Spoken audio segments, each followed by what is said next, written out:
Hello friends, welcome back to my new video. Indian geography की short videos की series में आज फिर से आपका स्वागत है। और आज हमने जो नदी टॉपिक स्टार्ट किया था, जिसमें कल हमने सिंधु नदी तंत्र कंप्लीट कर लिया था।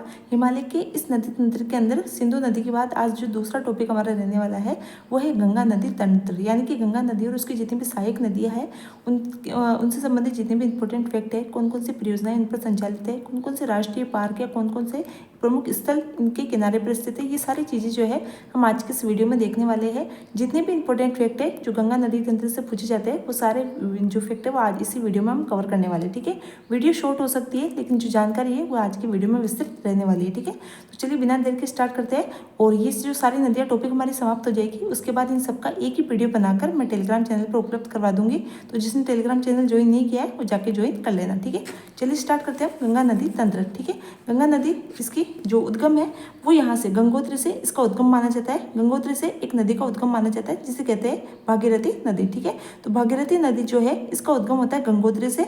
और इसके अलावा एक और नदी आकर इसमें मिलती है, अलकनंदा नदी। तो भागीरथी और अलकनंदा नदी जो है ये मिलकर कहलाती है गंगा नदी। कहाँ पर मिलते हैं? उत्तराखंड के अंदर। ठीक है, यहाँ से बहती हुई उत्तराखंड के बाद में यूपी के बाद में आप देखेंगे यहाँ से यहाँ तक यूपी के बाद में फिर बिहार के अंदर आप ये देखेंगे ये जो थोड़ा सा हिस्सा है ये किसका है? ये है पूरा झारखंड। ठीक है, झारखंड का जो ये ऊपरी हिस्सा है यहाँ से बिल्कुल टच करते हुए ये पश्चिम बंगाल के अंदर प्रवाहित होती हुई बांग्लादेश में चली जाती है जी। ठीक है, बांग्लादेश में से क्या कहा जाता है? पद्मा कहा जाता है। ठीक है, तो भारत में गंगा और बांग्लादेश में से गंगा नदी को किस नाम से जाना जाता है? पद्मा के नाम से जाना जाता है। ठीक है, तो ये भारत में कहाँ कहाँ बहती है गंगा नदी? मुख्य गंगा नदी की बात कर रही हूँ मैं। ठीक है, उत्तराखंड, सेकंड राज्य यूपी के बाद में थर्ड राज्य बिहार के बाद में झारखंड के बाद में पश्चिम बंगाल। ठीक है, तो इन राज्यों में बहती हुई ये कहाँ चली जाती है? बांग्लादेश के अंदर चली जाती है। ठीक है, इसे बांग्लादेश में क्या कहा जाता है? पद्मा कहा जाता है। यहाँ पर जो पश्चिम बंगाल है, पश्चिम बंगाल में यहाँ पर ये जो गंगा नदी है दो भागों में टूट जाती है। एक भाग तो इसका बांग्लादेश में चला जाता है, लेकिन एक भाग जो है पश्चिम बंगाल में बहता हुआ जो बंगाल की खाड़ी है यहाँ पर चला जाता है। ठीक है, इसका नाम जो है ये जो भाग है इसका नाम है हुगली नदी। क्या नाम है इसका? हुगली नदी। ठीक है, तो ये एक भाग जो भारत के अंदर प्रवाहित होता है जो सीधा बंगाल की खाड़ी से मिलता है उसका नाम क्या है? हुगली नदी। ठीक है, तो ये आप याद रखेंगे। अब इसमें हमें देखना है कि कौन कौन सी पूछा जाता है कि कौन से दाई ओर से मिलने वाली है, कौन सी बाई ओर से मिलने वाली नदी। ठीक है, वैसे आजकल इससे क्वेश्चन कम पूछे जाते हैं, उनसे जो इंपॉर्टेंट फैक्ट जो विशेषताएं होती है वो पूछी जाती है, लेकिन फिर भी हम देख लेते हैं कि सबसे पहले हम देखेंगे बाई ओर से मिलने वाली नदियाँ कौन सी, यानी कि नदी का जो प्रवाह जिस दिशा में होता है उस ओर से दिशा निर्धारित करेंगे।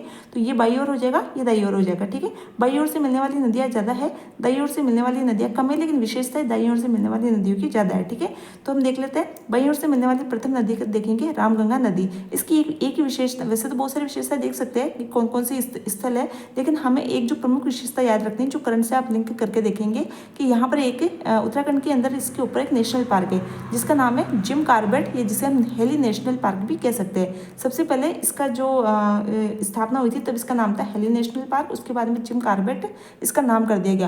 वर्तमान के अंदर ये जो नेशनल पार्क है इसका नाम कर दिया गया रामगंगा नेशनल पार्क, क्योंकि रामगंगा नदी के ऊपर स्थित है इसलिए इसका नाम क्या कर दिया गया? Ramganga national park. ठीक है, तो ये बहुत इंपॉर्टेंट चीज़ रहने वाली है क्योंकि हमेशा इसका नाम चेंज होता है। जब इसका जिम कार्बेट नाम हुआ था, जिसका क्वेश्चन अभी तक पूछा जाता था कि किस जो राष्ट्रीय उद्यान है उसका जो नेशनल पार्क है उसका नाम जो है जिम कार्बेट कर दिया था। ठीक है, तो ये क्वेश्चन बहुत इंपॉर्टेंट हो जाता है, आप याद रखेंगे। ठीक है, इसके बाद में दूसरी नदी है गोमती नदी। ठीक है, ये गोमती नदी भी यूपी के अंदर आकर मिल जाती है, ये यहाँ पे यूपी से इसका उद्गम होता है और यूपी के अंदर ये इसके अंदर गंगा के अंदर मिल जाती है। तीसरी नदी है सरयू नदी। सरयू नदी जो है इसका नेपाल से उद्गम होता है और ये फिर यहाँ पर यूपी के अंदर बहती हुई बिहार के अंदर आकर, यहाँ पर छपरा स्थान है, यहाँ पर बिहार के अंदर आकर ये गंगा नदी के अंदर मिल जाती है। ठीक है, इसके अलावा जो सरयू है ये घाघरा नदी जो है ये भी यहाँ पर तिब्बत का पठार है, यहाँ से प्रवाहित होती हुई आती है। ठीक है, इसके अंदर दो नदियाँ आकर मिलती है, एक सरयू और एक राप्ती। दोनों का उद्गम जो है नेपाल से होता है, घाघरा का उद्गम जो है कहाँ से होता है? तिब्बत के पठार से होता है। ठीक है, ये तीनों मिलाकर इनके छपरा नामक स्थान जो है बिहार के अंदर यहाँ पर आकर गंगा में विलीन हो जाती है। ठीक है, इसके बाद में नेक्स्ट नदी है गंडक नदी। इसका विलय भी कहाँ होता है? बिहार के अंदर आकर। इसका उद्गम तो होता है नेपाल के बाहर से, कोसी का भी नेपाल के बाहर से, यानी कि जो तिब्बत का पठार है वहाँ से होता है। और ये दोनों नदियाँ नेपाल में आकर बिहार के अंदर आकर किसमें मिल जाती है? गंगा नदी के अंदर मिल जाती है। ठीक है, इसके बाद में लास्ट नदी इसकी इस ओर यानी कि बाईं ओर बहने वाली नदियों में से जो सबसे प्रमुख क्वेश्चन आपका बनता है वो है सिलीगुड़ी की एक पहाड़ी है, कहाँ पर? पश्चिम बंगाल के अंदर। ठीक है, ये पूरा पश्चिम बंगाल का भाग है। ठीक है, ये आप देख पा रहे हैं ना, ये पूरा पश्चिम बंगाल का भाग है ये इतना, ठीक है। तो पश्चिम बंगाल जो है, पश्चिम बंगाल के अंदर एक सिलीगुड़ी की पहाड़ी है, यहाँ पर एक नदी है जिसका उद्गम होता है महानंदा नदी, ठीक है। ये पूछा जाता है कि ये एकमात्र गंगा नदी की सहायक नदी है जिसका उद्गम जो है भारत से होता है, यानी कि पश्चिम बंगाल से होता है, लेकिन इसका जो अंत है यानी कि ये गंगा नदी में कहाँ जाकर मिलती है, तो ये जो बांग्लादेश है यहाँ पर जाकर मिलती है, यानी कि भारत की बाहर गंगा नदी में मिलने वाली एकमात्र नदी कौन सी है, महानंदा नदी, जिसका उद्गम कहाँ से होता है, भारत से होता है, ठीक है। और सबसे अंतिम मिलने वाली नदी भी कौन सी है, महानंदा नदी, यानी कि बाईं ओर से सबसे अंतिम मिलने वाली नदी है महानंदा नदी, ठीक है। अब देख लेते हैं ये जो बाईं ओर से मिलने वाली नदियाँ थी इनकी जो प्रमुख विशेषताएं थी, उनमें से हमने रामगंगा नदी जो इसकी प्रमुख विशेषता देखी, इसके अलावा एक इसकी कोसी नदी की विशेषता याद रख सकते हैं, इसके ऊपर कोसी परियोजना है, ठीक है। आपको पता है कोसी परियोजना है जो नेपाल के अंदर स्थित है, इसलिए ये जो नेपाल है ये कभी कभार इसके बांध का गेट खोल देता है, तो इसके कारण यहाँ पर बिहार के अंदर बाढ़ आ जाती है, इसलिए जो कोसी नदी इसको क्या कहा जाता है, बिहार का शोक कहा जाता है, इसलिए ये नेपाल और भारत के मध्य क्या है, किसका कारण है, विवाद का कारण है, कोसी परियोजना, ठीक है। इसके अलावा दामोदर नदी जो है ये किसका शोक कहा जाता है, पश्चिम बंगाल का शोक कहा जाता है दामोदर नदी को, और बिहार का शोक कहा जाता है कोसी नदी को, ठीक है। तो ये आप इंपॉर्टेंट चीज याद रखेंगे। नेक्स्ट हम देख लेते हैं दाईं ओर से मिलने वाली नदियाँ। इसके अंदर सबसे प्रमुख नदी जो दाईं ओर से मिलती है और सबसे बड़ी नदी भी कह सकते हैं, गंगा नदी में मिलने वाली सबसे बड़ी नदी कौन सी है, यमुना नदी। इसका उद्गम यहाँ से यमुनोत्री से होता है, जिसे बंदरपूछ की पहाड़ी भी कह सकते हैं, बंदरपूछ की पहाड़ी कह लीजिए, ये यमुनोत्री से इसका उद्गम होता है, यहाँ से उत्तराखंड से, और फिर ये यहाँ पर यूपी के अंदर बहती हुई, यहाँ पर यूपी के अंदर बहती हुई, यूपी के अंदर ही आकर प्रयागराज के अंदर ये किसमें मिल जाती है, गंगा के अंदर मिल जाती है, ठीक है। लेकिन यमुना गंगा में मिलने से पूर्व इसमें अनेक नदियाँ आकर मिलती है, जिसमें सबसे पहले हम देखेंगे जो एमपी है, यहाँ पर है जनापाव की पहाड़ी, जहाँ से चंबल नदी का उद्गम होता है, और इस पर 4 बांध है, ये यहाँ पर इटावा के नजदीक किसमें मिल जाती है, यमुना नदी के अंदर मिल जाती है, ठीक है।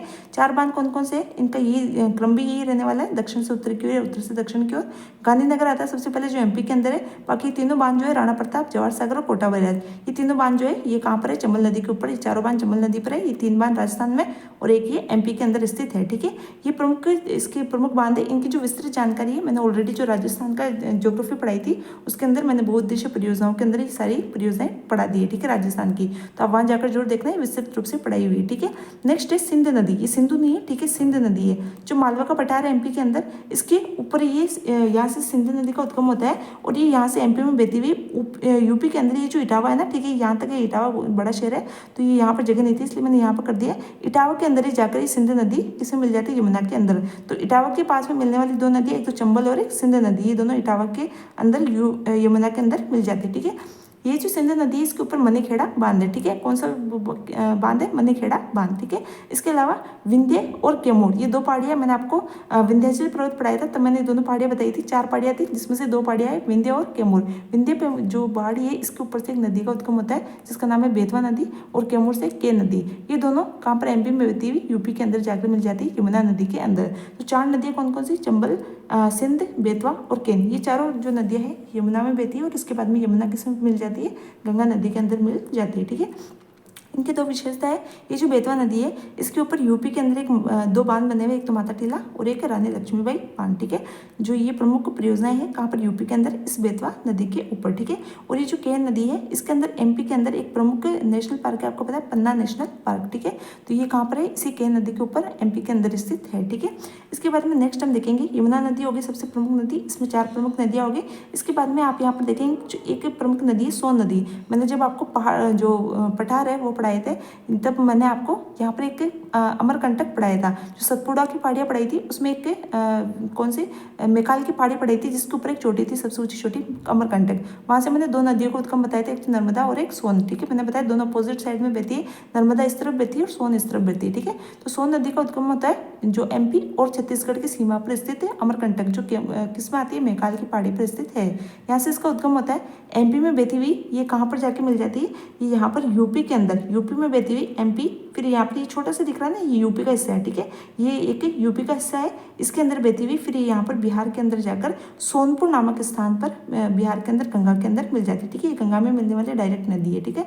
और इस सोन नदी की सहायक नदी एक रिहंद नदी, इसलिए इंपॉर्टेंट है, एक तो ये रिहंद नदी जो है यूपी के अंदर जाकर सोन नदी में मिल जाती है, और यूपी के अंदर इसके ऊपर एक प्रमुख परियोजना है रिहंद नदी घाटी परियोजना, ठीक है। रिहंद परियोजना जो है ये प्रमुख परियोजना है, ये इसलिए भी फेमस है क्योंकि आपको पता है इसके किनारे एक प्रमुख प्रमुख झील है जीवी पंत सागर झील, ठीक है, यानी कि गोविंद वल्लभ पंत सागर झील इसके किनारे स्थित है और वो मानव निर्मित यानी कि सबसे बड़ी, भारत की सबसे बड़ी कृत्रिम झील है यहाँ पर, ठीक है, रिहंद नदी के पास में स्थित है, ठीक है। तो ये भी इसकी प्रमुख विशेषताएं हो गई। ये सारी मैंने एक तरफ लिख रखी है भी सिर्फ समझाने के उद्देश्य से आपको बोल रही हूँ, लास्ट में आपको इसके नोट्स भी बता दूंगी, ठीक है। इसके बाद में हमने देख ली सोन नदी, इसके बाद में नेक्स्ट आती है पुनपुन नदी, ठीक है। जो छोटा नागपुर का पठार है वहाँ से दो नदियों का उद्गम होता है, एक तो पुनपुन नदी जिसे हम निरंजना नदी भी कह सकते हैं। इसका प्राचीन नाम देखेंगे आप निरंजना नदी, कुछ नाम याद है निरंजना नदी के नाम से, जो गौतम बुद्ध थे ना उनको इसी निरंजना नदी के तट पर ज्ञान की प्राप्ति हुई थी। इसका वर्तमान नाम पुनपुन नदी है। इसका प्राचीन नाम आपसे पूछा जा सकता है निरंजना नदी था। और इसके जो किनारे पर यहाँ पर बिहार के अंदर इसके किनारे पर यहाँ पर एक शहर स्थित है, स्थल स्थित है गया, जो किसके लिए फेमस है, गौतम बुद्ध को ज्ञान प्राप्ति के लिए प्रसिद्ध है। तो आपको पूछ सकते हैं कि गया जो है किसके तट पर स्थित है, पुनपुन नदी के या निरंजना नदी के तट पर स्थित है, ठीक है। तो पुनपुन नदी का भी अपने आप में ऐतिहासिक महत्व हो गया।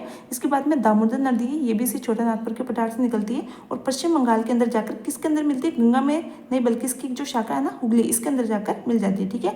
और दामोदर नदी जो है इसी के ऊपर प्रमुख परियोजना, भारत की प्रथम बहुउद्देशीय नदी घाटी परियोजना, ठीक है, भारत की प्रथम बहुउद्देशीय नदी घाटी परियोजना जो है यही है दामोदर नदी घाटी परियोजना। इसके ऊपर 4 बांध बने हुए, कौन कौन से बांध है यहाँ पर हम देख लेते हैं।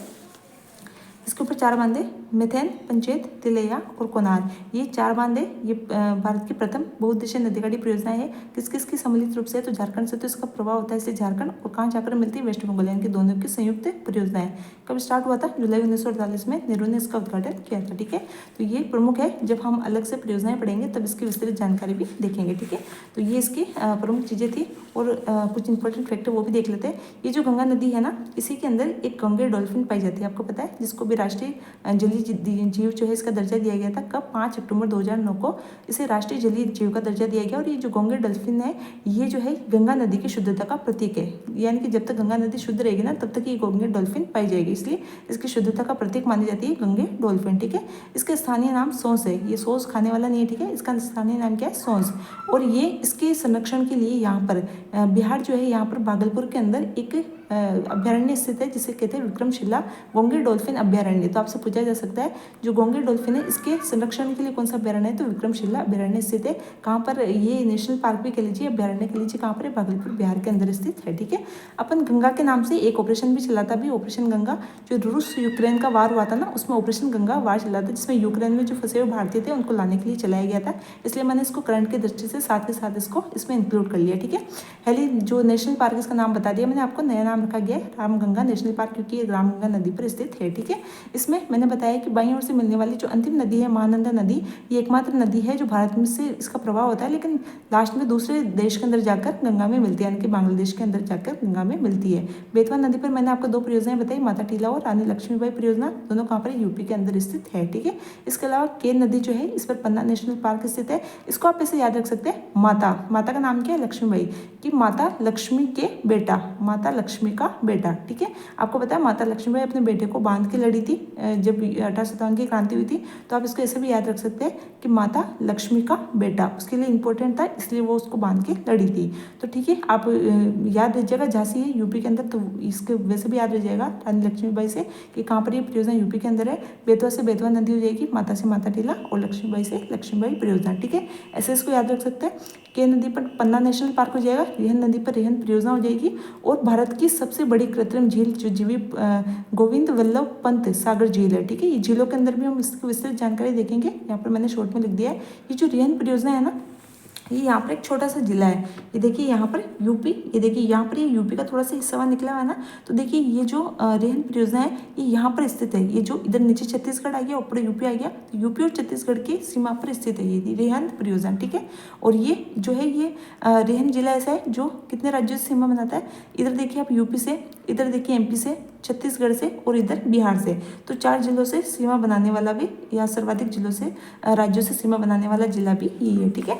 नेक्स्ट हम देखते हैं, इधर देख लीजिए पुनपुन और निरंजना नदी मैंने बता दिया, इसके किनारे पर कौन सा स्थल स्थित है, गया, जो बुद्ध की ज्ञान प्राप्ति के लिए फेमस है। गंगा नदी पर एक प्रमुख परियोजना आपको पता है पश्चिम बंगाल में फरक्का बैराज बना हुआ है, ठीक है, वेस्ट बंगाल के अंदर ये स्थित है। सिंध नदी मैंने बता दिया, मनीखेड़ा बांध स्थित है एमपी के अंदर। दामोदर नदी घाटी परियोजना बता दी, इसके 4 बांध बता दिए, ठीक है। अब एक चीज़ जो पूछी जाती है कि आपको पूछा जाता है कभी कभार जो ये दिए हुए है कि निम्न में से कौन सी नदियों के मिलने पर विष्णु प्रयाग बनता है, या फिर विष्णु प्रयाग की नदियों के संगम पर स्थित है, नंद प्रयाग की नदियों के संगम पर स्थित है, या फिर ऐसे उल्टा पूछ लेते हैं कि अलकनंदा और पिंडार नदी के संगम पर कौन सा प्रयाग जो है वो स्थित है। तो मैंने क्या इनकी छोटी सी ट्रिक बनाकर यहाँ पर लिख दी है, इस पर सबसे ज़्यादा लोग कन्फ्यूज रहते हैं, तो मैंने एक छोटी सी ट्रिक के माध्यम से यहाँ पर लिखा है इसको। ये देखिए यहाँ पर आप देखेंगे नीति दर, ये सबसे पहले तो हम देख लेते हैं। मैंने आपको बताया था गंगोत्री से निकलता है कौन सी, भागीरथी नदी, ठीक है, गंगोत्री से निकलती है भागीरथी, और एक नदी आती है ऊपर से विष्णु गंगा नदी, ठीक है। ये सतोपंत हिमनद से आती है, ये विष्णु गंगा है ना, यही आगे चलकर अलकनंदा कहलाती है, ठीक है। तो विष्णु गंगा में आकर मिलती है धौली गंगा, और ये दोनों आकर मिलकर क्या कहलाती है, अलकनंदा कहलाती है, ठीक है। तो ये दोनों मिलकर क्या कहलाती है, अलकनंदा, और इन दोनों का जो मिलन का स्थान है ये कहलाता है विष्णु प्रयाग, ठीक है। उसके बाद में अलकनंदा नदी बन जाती है, अलकनंदा नदी में आकर मिलती है नंदाकिनी, नंद प्रयाग, फिर अलकनंदा में आके मिलते पिंडार, कर्ण प्रयाग, फिर अलकनंदा नदी में मंदाकिनी, रुद्र प्रयाग, और अंत के अंदर अलकनंदा में भागीरथी आके मिलती है, जिसे कहते हैं देव प्रयाग, ठीक है। जिसके आगे से नाम क्या हो जाता है, गंगा नदी इसका नाम हो जाता है, ठीक है। इसी पर भागीरथी जो नदी है ना, इसके पास में एक इसकी सहायक नदी आकर मिलती है, इसका नाम है भिलांगना नदी। तो भागीरथी और भिलांगना नदी जो है इसके किनारे पर स्थित है, मतलब इनके मिलन पर स्थित है सबसे ऊंचा बांध, भारत का सबसे ऊंचा बांध, लगभग 206-7 मीटर के आसपास ऊंचा है टिहरी बांध, ठीक है। ये भारत का सबसे ऊंचा बांध है, कहाँ पर स्थित है, तो उत्तराखंड के अंदर स्थित है, और किन दो नदियों के संगम पर स्थित है, भागीरथी और भिलांगना नदी के संगम पर स्थित है, ठीक है। इसको याद करने की छोटी सी ट्रिक मैंने यहाँ पर बनाई है कि 2 पति पत्नी थे, एक का नाम था धोली और एक का नाम था विष्णु। तो धोली जो थी वो अपने पति विष्णु, ठीक है, इन दोनों की प्यारी सी 2 बेटियां थी, एक का नाम था अलका और एक का नाम था नंदा, यानी कि अलकनंदा, ठीक है। तो धोली और विष्णु ऐसे तो आप याद रखेंगे, फर्स्ट इनको इसी तरीके से याद रखना है जिस तरीके से मैंने लिखा ना, इस तरीके से याद रखना है कि धोली और विष्णु इनकी 2 पुत्रियां थी, ठीक है। तो धोली और विष्णु से तो याद रह जाएगा, दोनों के संगम पर विष्णु प्रयाग आ जाएगा, विष्णु से क्या हो जाएगा, विष्णु प्रयाग, ठीक है। इनकी 2 पुत्रियां थी अलक और नंदा, अलका और नंदा। तो अलकनंदा, ठीक है, अलकनंदा और एक नंदाकिनी, ठीक है, एक तो अलकनंदा और एक नंदाकिनी, दोनों के मिलने से क्या बनता है, दोनों के मिलने से कौन सा बनता है, नंद प्रयाग बनता है। तो इसी नंदा से हो जाएगा नंद प्रयाग, ठीक है। तो इनकी प्यारी सी 2 पुत्रियां थी अलका और नंदा, ठीक है, या फिर इनको संयुक्त रूप से कह सकते हैं अलकनंदा, ठीक है। ये जो अलका थी, इस अलका का विवाह उसके ही पिंड मतलब कहते हैं ना अपना ही शहर, यानी कि अलका का विवाह जो है इसके माता पिता ने उस अपने ही पिंड के कर्ण नामक व्यक्ति से तय कर दिया था, कि अलका का विवाह अपने ही पिंड के कर्ण नामक के लड़के से तय कर दिया था। तो अलका का विवाह, ठीक है, तो यहाँ पर हो जाएगी अलकनंदा, पिंड से हो जाएगी पिंडार, और इसके संयुक्त मिलने से कर्ण प्रयाग, ठीक है। इनके कर्ण के साथ तय कर दिया था। उसके बाद में क्या होगा कि अलका ने, जो कर्ण था उसने अलका से विवाह करने के लिए मना कर दिया, तो मना किया अलका को, ठीक है, मना किया यानी कि मंदाकिनी हो जाएगा, और किसको मना किया, अलका को। तो मंदाकिनी और अलका इन दोनों के मिलने से हो जाएगा रुद्रप्रयाग। जब मना किया अलका को तो उसने रुद्र रूप धारण कर लिया, उसको गुस्सा आया, वो रुद्र रूप धारण कर लिया। उसके बाद में अगले ही दिन अल सुबह ही अलका भागी देव के साथ, यानी कि अलकनंदा हो जाएगा भागीरथी से भागीरथी देव के साथ, यानी कि देव प्रयाग हो जाएगा, देव के साथ वो भाग गई। यानी कि धोली और विष्णु की 2 पुत्रियां थी अलका और नंदा, उनका जो अलका थी उसका विवाह अपने ही पिंड के कर्ण के साथ तय किया। तो उसने कर्ण ने शादी करने से मना कर दिया, तो अलका ने रुद्र रूप धारण कर लिया, और फिर वो अगले ही दिन अलका जो है भाग गई देव के साथ, ठीक है। ये एक शॉर्ट ट्रिक थी, इससे आपको सारी नदियों का इसी रूप में क्रम भी याद रहेगा, एक तो ऊपर से दक्षिण, और कौन कौन से जो ये प्रयाग है इनका भी ऊपर से उत्तर से दक्षिण की तरफ क्रम जो है, और नदियों के नाम भी आपको साथ के साथ याद हो जाएंगे, ठीक है। तो कैसा लगा आज का वीडियो, मुझे उम्मीद है आपको वीडियो पसंद आया होगा। और इसमें एक चीज़ और मैं यहाँ बताना भूल गई, देखिए ये जो नदी है, कौन सी, गंगा नदी, सॉरी ये यमुना नदी है ना। तो यमुना नदी उत्तराखंड से यूपी में बहती है। यूपी में बहने से पहले यहाँ पर देखिए हरियाणा है ना, इसकी बॉर्डर टच करती हुई चलती है, ठीक है। तो आप कह सकते हैं कि हरियाणा को भी टच करती है, तो हरियाणा में भी बहती है, ठीक है। इसके अलावा ये दिल्ली के बिल्कुल बीच से निकलती है, आपको पता है दिल्ली के मध्य से होकर निकलती है यमुना नदी, ठीक है।